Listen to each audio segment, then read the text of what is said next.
ঘরোয়া ক্রিকেট মৌসুমে ষষ্ঠ আসর শুরু হচ্ছে বুধবার। 14টি দলকে নিয়ে শুরু হচ্ছে সমীরণ চক্রবর্তী টি-20 ক্রিকেট প্রতিযোগিতা। আসরে ব্যাট এবং বলের যুদ্ধে নামার আগে রণকৌশল সাজিয়ে নিল প্রত্যেকটি দল।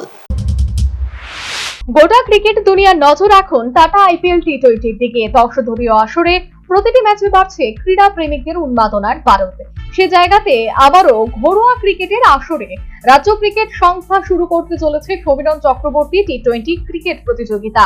বুধবার থেকে শুরু হচ্ছে 14 দলীয় এই আসর, চলবে 28 এপ্রিল পর্যন্ত। প্রতিযোগিতায় নামার আগে মঙ্গলবার শেষবারের মতো রণকৌশল সাজিয়ে নিল অংশগ্রহণকারী প্রতিটি দল।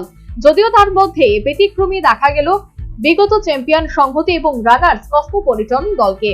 পাশাপাশি সদ্য সমাপ্ত বিপুল মজুমদার স্মৃতি ক্রিকেট খেতাব জয়ী শতদল সংঘ এবং রানার্স ব্লাডমাউথ ক্লাবকেও দেখা গেল অন্য মেজাজে।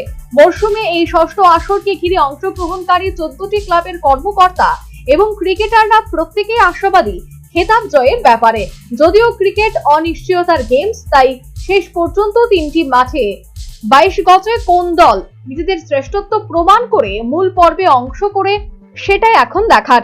এদিকে রাজ্য ক্রিকেট সংস্থা যে পূর্ণাঙ্গ সূচি ঘোষণা করেছে সে মোতাবেক এমবিবি, পলিটেকনিক এবং পুলিশ ট্রেনিং মাঠে হবে প্রতিদিন 2টি করে ম্যাচ। 26 এপ্রিল পলিটেকনিক এবং পুলিশ ট্রেনিং মাঠে হবে আসরের 2টি সেমিফাইনাল। 28 এপ্রিল হবে final match. Bureau report, news vanguard.